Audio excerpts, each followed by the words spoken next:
Senhor é fiel a mim, é fiel a você e é fiel à igreja dele. E é por isso que nós estamos aqui nesta noite para reverenciar a fidelidade desse Deus que é soberano sobre a minha vida, que é soberano sobre a sua vida, que é soberano sobre a vida da igreja. E é isso que nós, como cristãos, precisamos reverenciar todos os dias.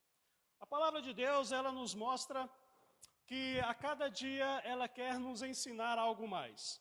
Se você pegar o mesmo texto hoje e daqui mais uns dias lê-lo novamente, você vai aprender algo diferente da palavra de Deus. Porque a palavra de Deus, ela se renova. A palavra de Deus é fonte de vida e é uma fonte inesgotável. E eu convido a você também de casa a participar conosco desse momento, dessa reflexão. Nós estamos fazendo alguns estudos da carta de Tiago. Tiago é considerado o meio-irmão de Jesus. Tiago participa do primeiro concílio em Jerusalém e Tiago também morre em Jerusalém defendendo as suas convicções em Jesus Cristo como Senhor e Salvador da sua vida. O texto, o ensino de hoje: aprenda a controlar a sua língua. E o texto que eu quero ler com você se encontra em Tiago 3, versículo 5. Vamos ler todos juntos? Semelhantemente, a língua é um pequeno órgão do corpo, mas se vangloria de grandes coisas. Veja como um grande bosque é incendiado por uma simples fagulha. Desse jeito, tão fraco assim, eu acho que vai pegar fogo aqui a igreja. Semelhantemente, a língua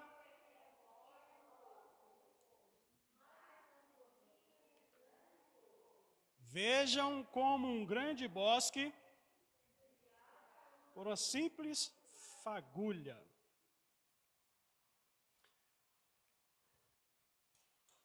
A palavra de Deus e Tiago, ele nos mostra muito acerca desse pequeno órgão que faz parte do nosso corpo. Esse órgão, a palavra nos mostra que ele tem um poder muito grande. Provavelmente você já viu coisas lindas acerca de pessoas que foram levantadas e curadas, refeitas e reanimadas por uma palavra boa. Quantos de nós fomos usados por Deus para levar uma palavra de conforto a alguém? Quantos de nós fomos usados por Deus, pelo Espírito Santo, para levar uma palavra de consolo a um irmão que está fraco, a um irmão que está abatido?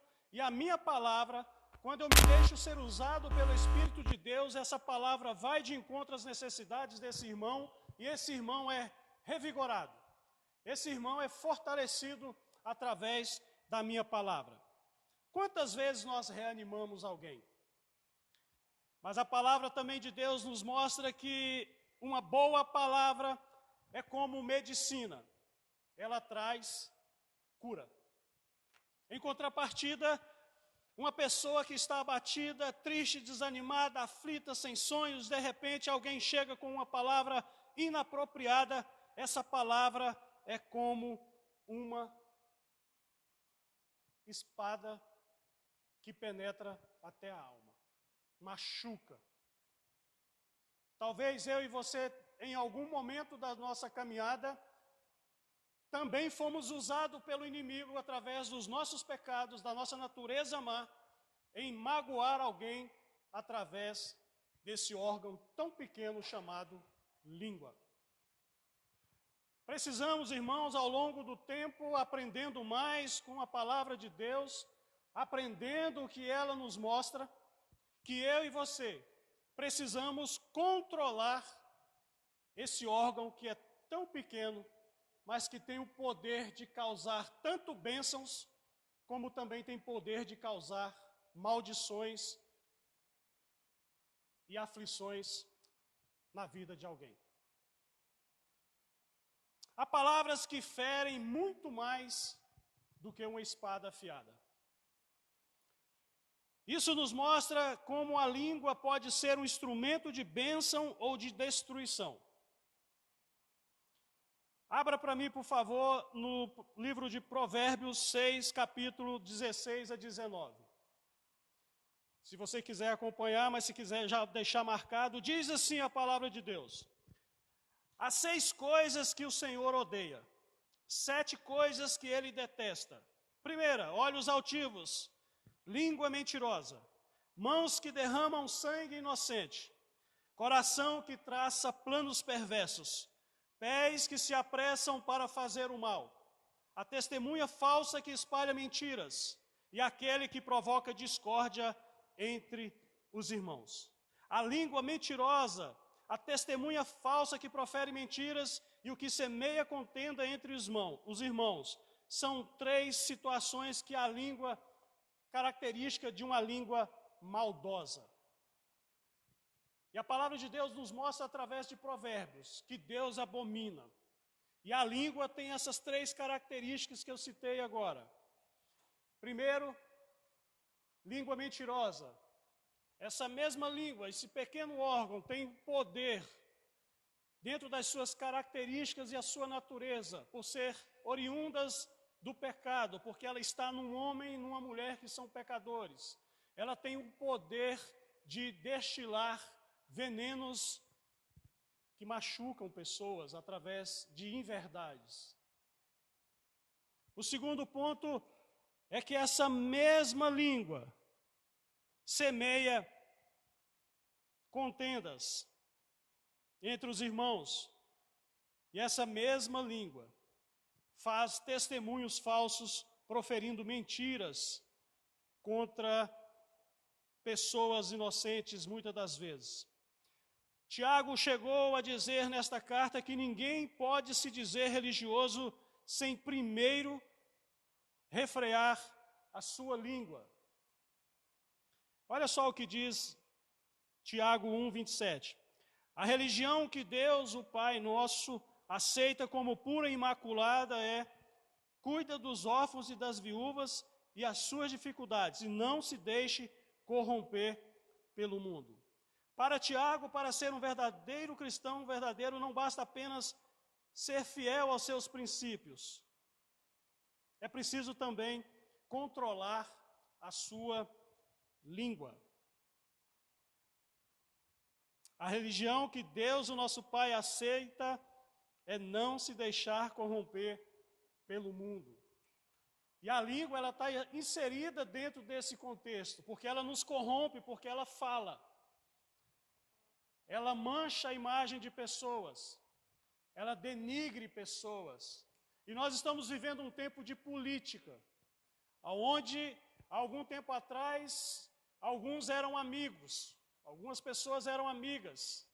Hoje elas não são mais amigas, elas se tornaram inimigas em detrimento de uma ideologia, em detrimento de uma proposta política, de uma proposta de governo. E aí entra a língua, em desferir maldades, em semear, muitas das vezes, mentiras sobre o candidato A ou o candidato B. E o crente em Cristo Jesus, ele precisa se manter alheio a isso. Se alguém vier falar mal de um candidato, se afaste, evite falar. Porque na medida que eu e você vamos ouvindo, nós queremos falar também. É a nossa natureza, e eu e você temos esse hábito de darmos corda e queremos ouvir, e às vezes queremos falar, como em algumas vezes eu também já fui pego, já fui laçado nesse problema, nessa situação. Mas quando nós temos o Espírito Santo de Deus, o Espírito, opa, para aí. Se mantenha alheio. Isso não é papel de crente. Quantas vezes eu já levei puxão de orelha? E quantas vezes vou levar, porque eu sou pecador? E quantas vezes eu preciso me policiar para não me entregar a essas situações? Porque eu preciso ter a consciência de que preciso dar um bom testemunho. Vai cair de novo. Eu e você, como servos, precisamos estar atentos para que não sejamos laçados pelo inimigo nessas armadilhas. Tiago começa a pôr o tema da língua numa aparência muito interessante, que é a questão do tropeço. Nós tropeçamos, irmãos, em muitas coisas. Aquele que não tropeça no falar é perfeito varão e é capaz de manter o controle do seu corpo. Tiago, versículo 3:2 diz: todos nós tropeçamos de muitas maneiras. Se alguém não tropeça no falar, tal homem é perfeito, sendo também capaz de dominar o seu corpo. Ele diz que se alguém não tropeça no falar, tal homem é perfeito. E nós ainda não atingimos essa perfeição. Isso significa o quê? Que podemos atingir essa perfeição. Que podemos também controlar essa língua. Que podemos não tropeçar mais nela. Os mais antigos devem se lembrar. Eles sempre diziam que a língua é chicote do corpo. Já ouviram falar? Ela costuma nos bater, nos maltratar diante daquilo que falamos. E é por isso que nós precisamos ouvir mais e falar menos. Obviamente todos nós falhamos, já tropeçamos em nossa própria língua. Quantas vezes, irmãos, já ficamos envergonhados de falar aquilo que não deveríamos falar? Na hora que não deveríamos ter falado, com a pessoa que não deveria ter falado, com a intensidade e o volume da voz que não deveríamos ter usado. Isso faz parte do nosso cotidiano. Muitas das vezes eu falo algo para a irmã Joana que não deveria falar.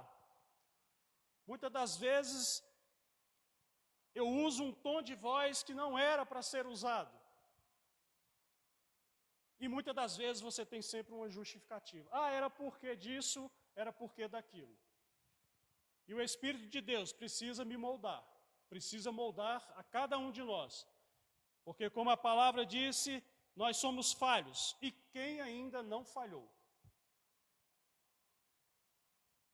Certa vez, o escritor disse que se você controla a sua língua, você controla o seu corpo inteiro e você domina a sua vida. Quantas vezes alguém já chegou para vocês e disse: ô irmão, ô irmã, você falou isso e isso de mim? E se você falou, às vezes você foge: não, eu não falei não. Mas muitas das vezes a gente fala.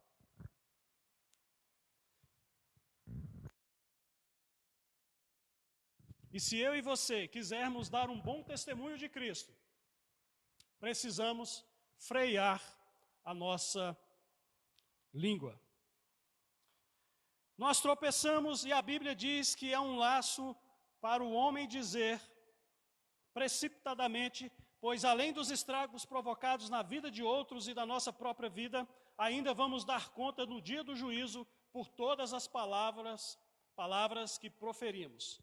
Pelas nossas palavras, a palavra de Deus diz que seremos inocentados, ou pelas nossas próprias palavras seremos condenados. E eu quero deixar para os irmãos algumas lições desta carta à Igreja de Cristo. Primeiro, a língua tem o poder de direcionar. A nossa liderança pode ser fundamental para conduzir pessoas para o centro da vontade de Deus. A língua é o que ela expressa na fala, conduz pessoas a mudanças de caminhos.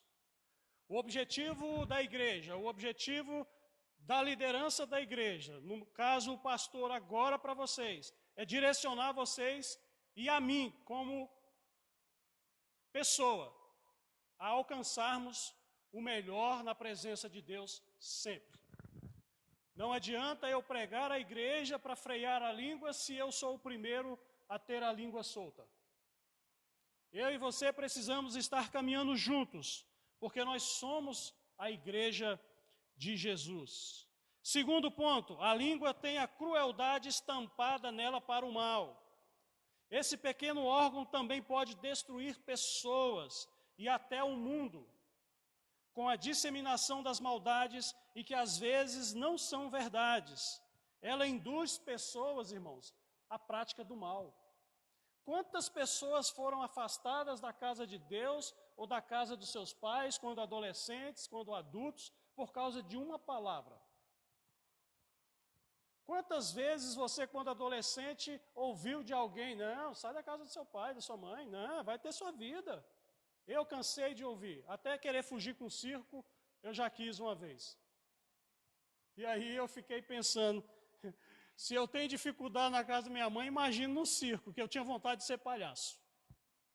Eu achava o máximo ser palhaço. E eu sou de interior, e vocês daqui do interior sabem muito bem disso. E quando chegava um circo, algum tempo atrás, a meninada ia para cima do circo para ganhar o quê? Ingresso. E eu, como era menino, eu queria, o serviço pesado sobrava para os meninos, né? E eu queria carregar água, e aí o povo explorava, porque eu queria o ingresso. E aí um dia o dono do circo, juntamente com a mulher dele, falou assim, ô menino, você está aqui todo dia, você gosta do circo? Ah, eu gosto. Você tem vontade de ser alguma coisa? Eu falei, tem. O quê? Palhaço. Eu gosto de ser palhaço.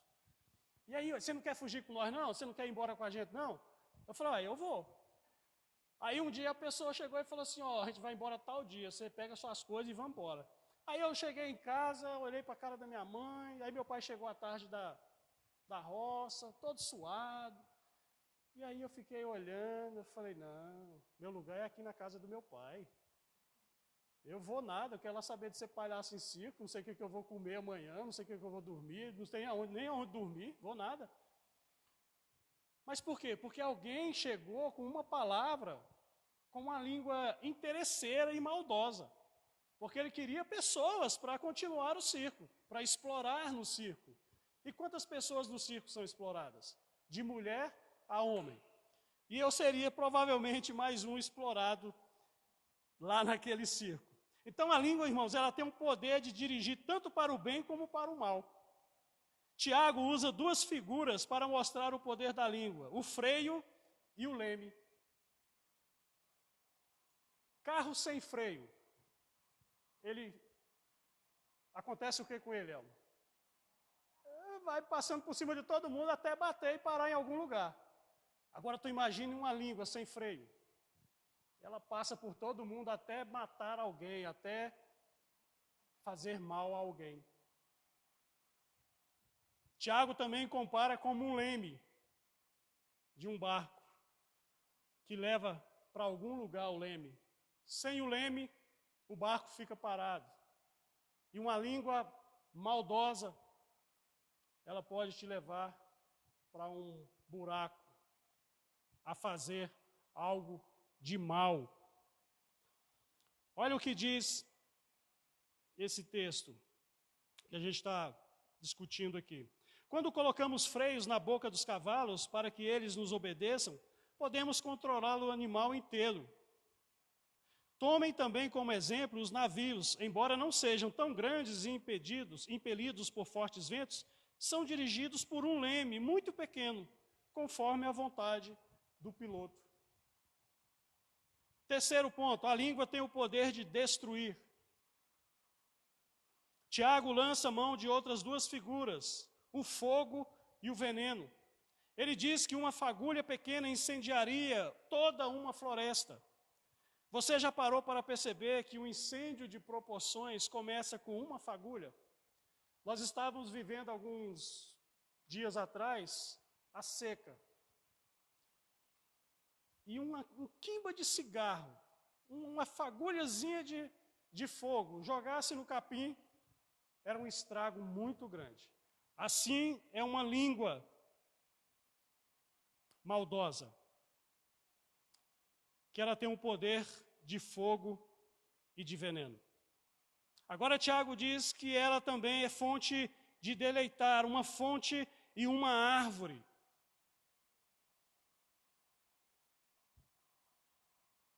Características da língua. No versículo 6 do capítulo 3 de Tiago, diz que ela é perigosa. Ela é um mundo de iniquidades de grande perigo. Ela é fogo que destrói toda a vida de alguém. Segundo ponto dessa língua, ela é indomável. Nós não conseguimos dominar ou domar um animal, mas também não conseguimos manter a língua presa na boca por muito tempo. Tem gente que quando está perto do outro, a língua fica assim. Já ouviram falar aquele ditado que minha língua está pinicando? Minha língua está pinicando, Selma, para falar. E aí a Selma pega e está interessada, fala, pastor. E eu começo. Quantas vezes a gente já passou por isso? Lecilda, minha língua está pinicando para falar. Eu vou falar? Ah, fala logo. E aí a gente começa com as maldades, a gente começa a falar mal, a gente começa, às vezes, até falar bem de alguém. E muitas das vezes, quando a gente fala de alguém, não é também por maldade. É porque você precisa também tentar ajudar as pessoas de alguma forma. E para eu ajudar, eu preciso saber do que está se passando. Então, em algumas situações, não é fofoca. Pastor, está acontecendo isso e isso com a irmã Elma. Vai, vamos orar por ela, vou procurar saber o que está acontecendo para ajudá-la. Isso não é uma fofoca, não é maldade, né, irmã Rosa? Eu quero saber o que está acontecendo com a irmã Rosa. Porque às vezes a irmã Rosa, ela não se sente à vontade de falar para mim. Ela tem vergonha de falar para mim o que está se passando na vida dela. Mas se uma irmã próxima sabe, pastor, ajuda, ora pela irmã Rosa, ela está passando por isso, isso e isso. É o poder da língua em querer ajudar, em abençoar as pessoas. O apóstolo Paulo diz que antes de abrirmos a boca, precisamos avaliar se a palavra é verdadeira, amorosa, boa e edificante. Antes de falar qualquer coisa, eu preciso pensar, raciocinar de forma muito rápida. Vai ajudar alguém? Vai edificar alguém? Eu posso ajudar de alguma forma comentando com a irmã Maria alguma coisa? Se eu não posso, é melhor eu ficar calado. Porque se eu faço um comentário, isso vai gerando outros comentários. Como eu disse, nós estamos em tempo de política. Quantas besteiras, quantas maldades nós ouvimos durante esses últimos 15 dias na cidade? E quantos ainda iremos ouvir até as eleições? Para denegrir a imagem do candidato A, do candidato B, do candidato vereador tal. É maldade.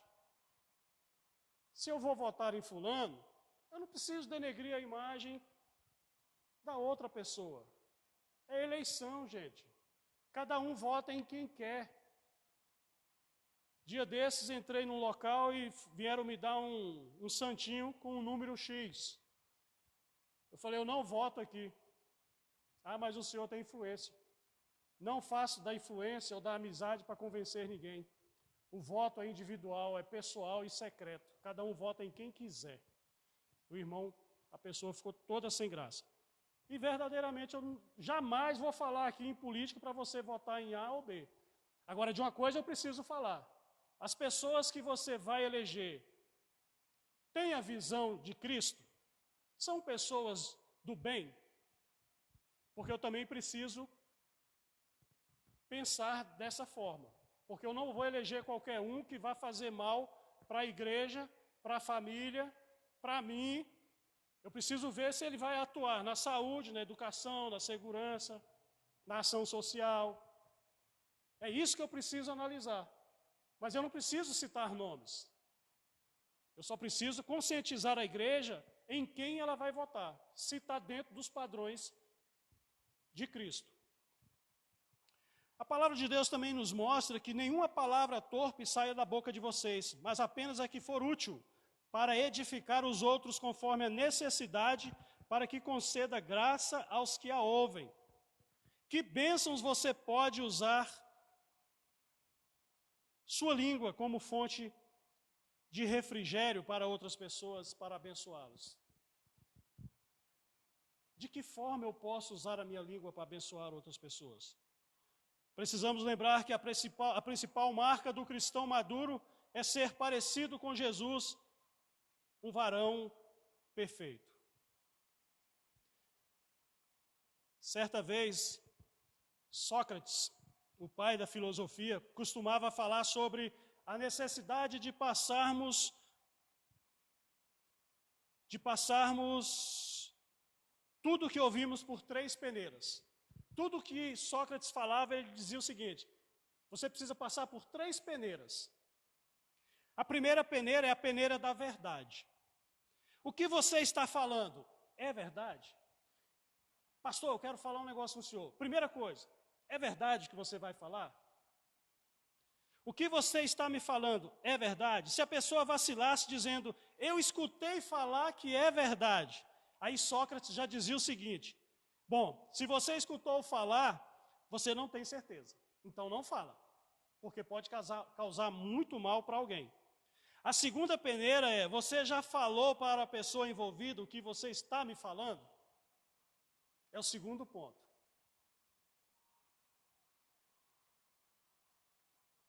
É o segundo ponto. Deixa eu encontrar aqui. É o segundo ponto importante.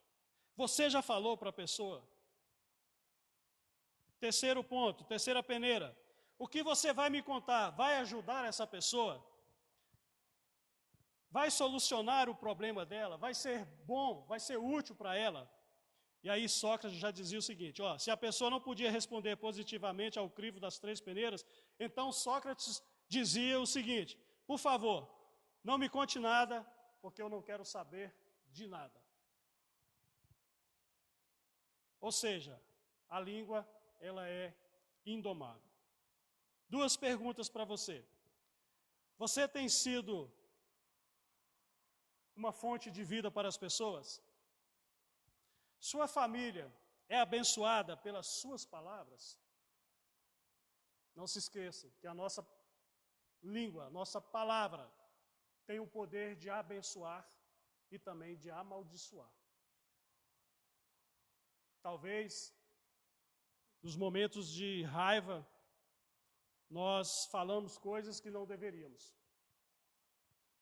Mas se você tem o Espírito do Senhor, que você possa ter a autocrítica de reconhecer que falou algo que desagradou pessoas e que desagradou também a Deus. E peça perdão imediatamente, para que essas palavras não se tornem penosas e doloridas no dia de amanhã na sua vida. Por quê? Porque eu não freiei a língua. Não se esqueça, irmãos, que a língua tem poder de fogo e de veneno. Ela mata, ela destrói. Que Deus possa nos abençoar e frear a nossa língua como igreja. Do pastor ao último irmão. Que possamos estar atentos. Que Deus nos abençoe na sua palavra. Nós vamos agora para a nossa ceia, a ceia do Senhor. E eu convido a você a abrir a sua Bíblia. Primeira carta aos Coríntios, capítulo 11, versículos de 23 a 29. Primeira carta aos Coríntios, da sua casa também você pode participar conosco, um texto muito conhecido, mas que sempre é bom relembrarmos, meditarmos, e como simbolismo, hoje nós temos a ceia do Senhor. Diz assim a palavra de Deus: porque eu recebi do Senhor o que também vos ensinei, que o Senhor Jesus, na noite que foi traído, tomou o pão e, tendo dado graças, o partiu e disse: tomai e comei, isso é o meu corpo que é partido por vós. Fazei isso em memória de mim. Semelhantemente, também, depois de cear, tomou o cálice, dizendo: este cálice é o novo testamento do meu sangue. Fazei isso todas as vezes que beberdes em memória de mim. Porque todas as vezes que comerdes este pão e beberdes deste cálice, anunciais a morte do Senhor até que ele venha. Portanto, qualquer que comer este pão ou beber esse cálice do Senhor indignamente será culpado do corpo e do sangue do Senhor. Examine-se, pois, o homem a si mesmo, assim coma deste pão e beba deste cálice. Porque o que come e bebe indignamente, come e bebe para a sua própria condenação, não discernindo o corpo do Senhor. Quero convidar a irmã Elma e a irmã Maria que servisse para nós os elementos.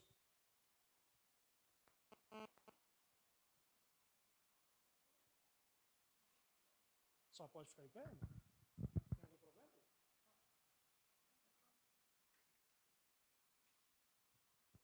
Os irmãos que estão preparados, podem ficar e participar conosco.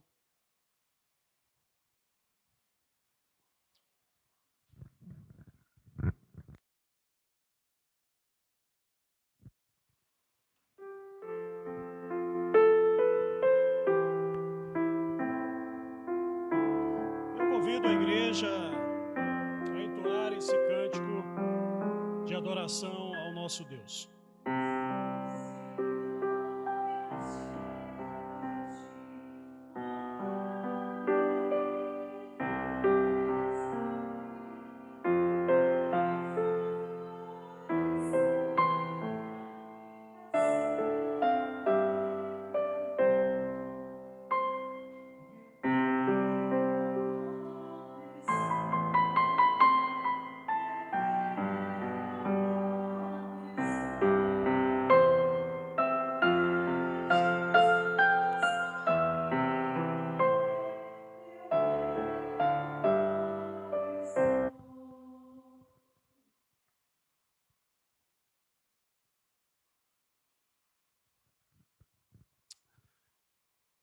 Esse é um momento onde simboliza o sacrifício de Jesus na cruz, onde eu e você nos lembramos e reconhecemos que todo esse sacrifício foi para que eu e você tivéssemos a salvação nele.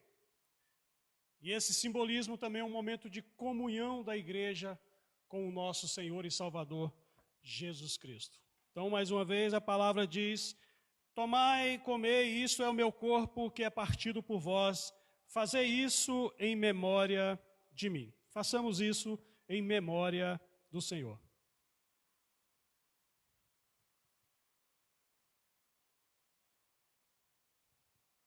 Senhor Deus e Pai, te louvamos, ó Deus, e somos gratos a Ti nesta noite, ó Deus, por esse momento tão especial em nossas vidas, ó Pai. Reconhecemos, Senhor, e nos prostramos diante do Senhor pelo seu sacrifício, Pai. Foi através, ó Deus, do seu sacrifício que nos deu a viva esperança de um dia ressuscitarmos no Senhor. E é por isso que nos alegramos todas as vezes que participamos deste momento, ó Pai, deste banquete espiritual, onde tudo, ó Deus, nos faz relembrar do seu sacrifício vivo ali na cruz, para que eu e meus irmãos tivéssemos vida eterna e perdão dos nossos pecados. Assim eu oro em nome de Jesus. Amém. Semelhantemente, também, depois de cear, tomou o cálice, dizendo: este cálice é o novo testamento do meu sangue. Fazei isso todas as vezes que beberdes em memória de mim. Que possamos, em memória do sacrifício de Jesus, lembrar de que o sangue do Senhor é o que nos purifica de todo o pecado. Tomemos em memória do Senhor. Um irmão voluntário, a irmã Joana.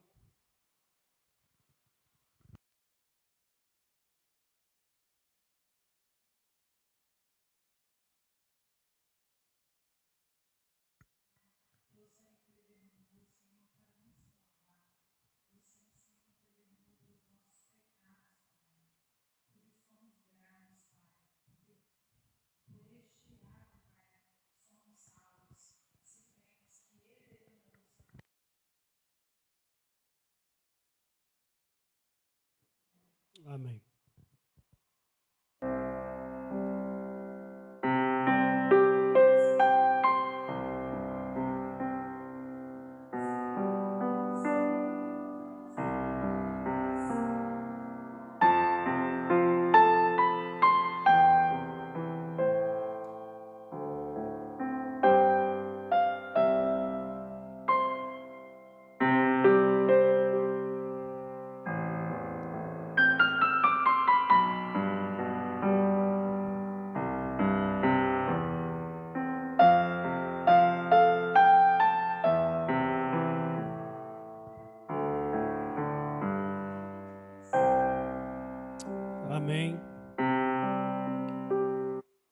Oremos mais uma vez com a irmã Maria, agradecendo a Deus por esse culto, que possamos extrair da palavra dele ensinamentos para o nosso caminhar dia após dia. Oremos com a irmã Maria.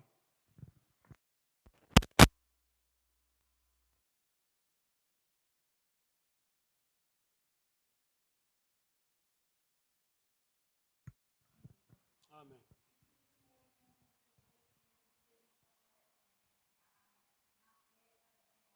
Amém, Senhor.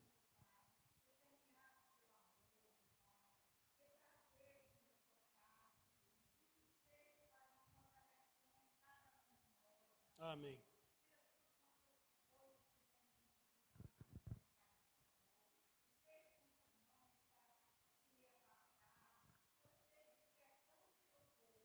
Amém, Senhor.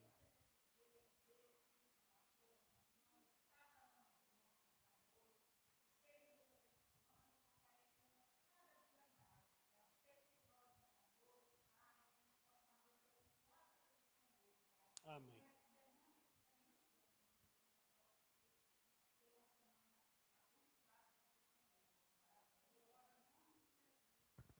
Amém. Estenda suas mãos, coloque-se de pé.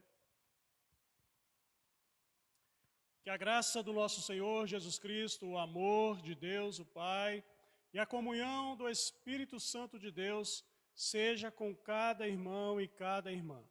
Que as ricas bênçãos do Senhor possam estar também sobre cada irmão e cada igreja que está espalhada nos 4 cantos da terra. Que cada um possa sentir o amor de Deus em cada momento durante mais uma semana, para que juntos possamos estar aqui cultuando e louvando a Deus em forma de gratidão pelo seu agir, pelo seu cuidado. Assim eu oro em nome de Jesus. Amém. Que Deus abençoe também a sua vida, a sua casa e participe outras vezes conosco em nome de Jesus. Amém.